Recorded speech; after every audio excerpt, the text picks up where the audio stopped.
nongeye kubaha ikaze inshuti bakunzi ba Iris Sports Agency. Amashampiyona yarasojwe ku mugabane w'Uburayi. Ubu ngubu abakinnyi batangiye kwinjira muri kampu z'amakipe y'ibihugu cyane cyane ku mugabane w'Uburayi, aho bari kwitegura Euro 2024 igomba gutangira ku itariki 14 z'ukwezi kwa gatandatu. Ariko sama kampu ari kugenda aba y'ibihugu, ahubwo hari n'amakuru menshi ari kugenda avugwa agenda caracara, dore yuko uyu munsi hari byinshi byagiye bitangazwa n'ibitangazamakuru bigiye bitandukanye. Bidasubirwaho, Vincent Kompany yerekanwe nk'umutoza mushya wa Bayern Munich, aho yasinye amasezerano y'imyaka 3 azamugeza mu 2027, ngakaba yiteguye ngo kubaka ikipe ikomeye, dore yuko ngo ubwo bushobozi abufite guhindura uburyo bw'imikinire no kubaka uburyo bw'imikinire bushyashya mu ikipe ya Bayern Dominic, dore yuko Vincent Kompany asimbuye Thomas Tuchel wasezeye mu ikipe ya Bayern Dominic. Andi makuru ari kuvugwa ni mu ikipe ya Barcelona, aho Hans Flick nawe yatangajwe nk'umutoza mushya wa Barcelona, aho asimbuye Xavi Hernandez.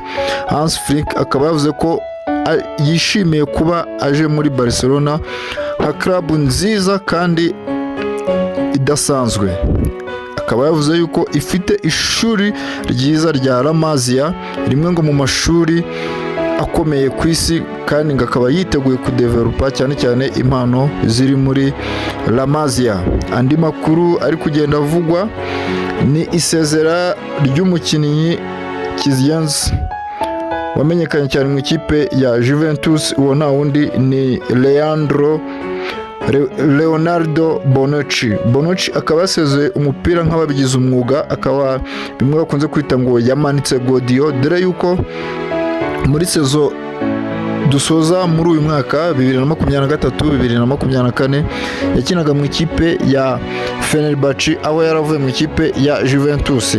2018 aho umutoza Jose Mourinho yatangaje yuko Bonucci na Chiellini bagiye kuritrayaringa bakajya mu zabukuru nk'ababigize umwuga, ariko siko byagenze kuko Bonucci yahise yerekeza mu ikipe ya Fenerbahce, akaba ariho asojeje kariyeri ye aturutse. Andi makuru ari kuvugwa, dore yuko ibitangazamakuru byiriwe bivuga cyane cyane kuri perezida wa Paris Saint-Germain Nasser El-Khelaifi, aho byagiye bitangaza yuko Nasser El-Khelaifi yanze guhemba Kylian Mbappé ukwezi kwa kane ni amafaranga agera kuri miliyoni 80 z'amayero, harimo n'amabonus y'imikino bagiye bakina mu kwezi kwa kane.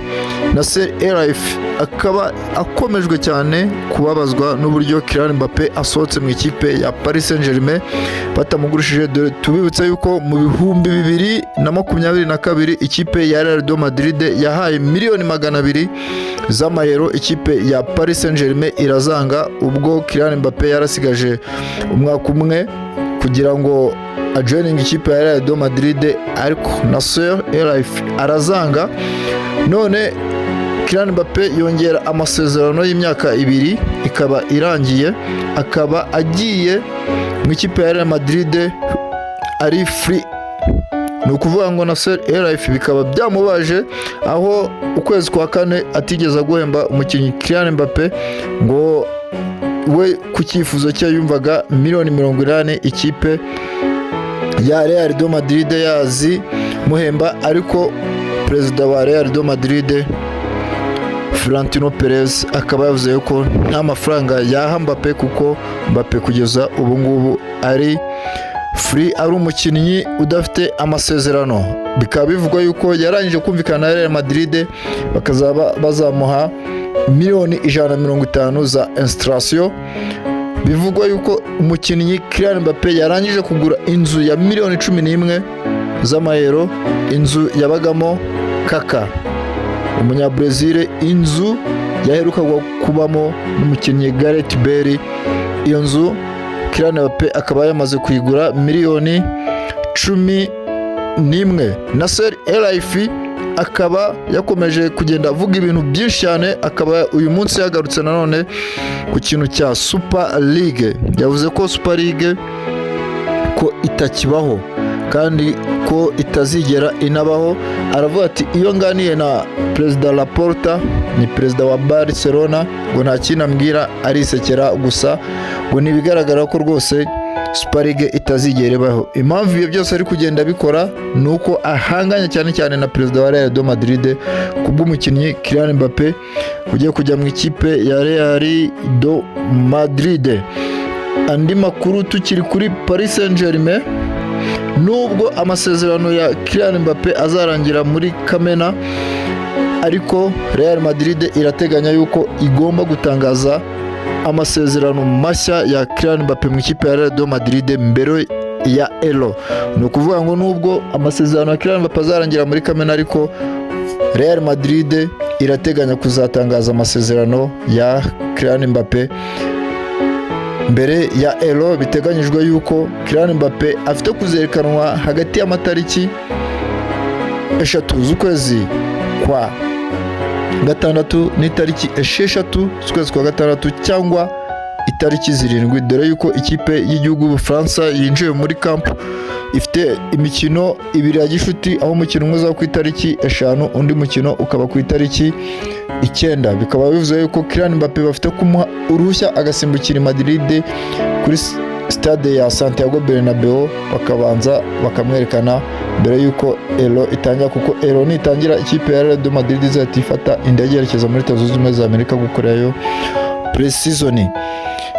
Ni muri urwo rwego nk'uko bisanzwe mu ikipe y'igihugu y'Ubufaransa, iyo barimo kwinjira muri Clairefontaine baza bambaye bidasanzwe, nk'uko mubibona kuri ano mafoto agiye atandukanye. Abakinnyi benshi bagiye baza, cyane cyane nk'umukinnyi Jules Koundé, aho yaje yambaye imyenda itandukanye rwose n'iy'abandi, cyane cyane by'umwihariko umukinnyi N'Golo Kanté wari ugarutse mu ikipe y'igihugu y'Ubufaransa.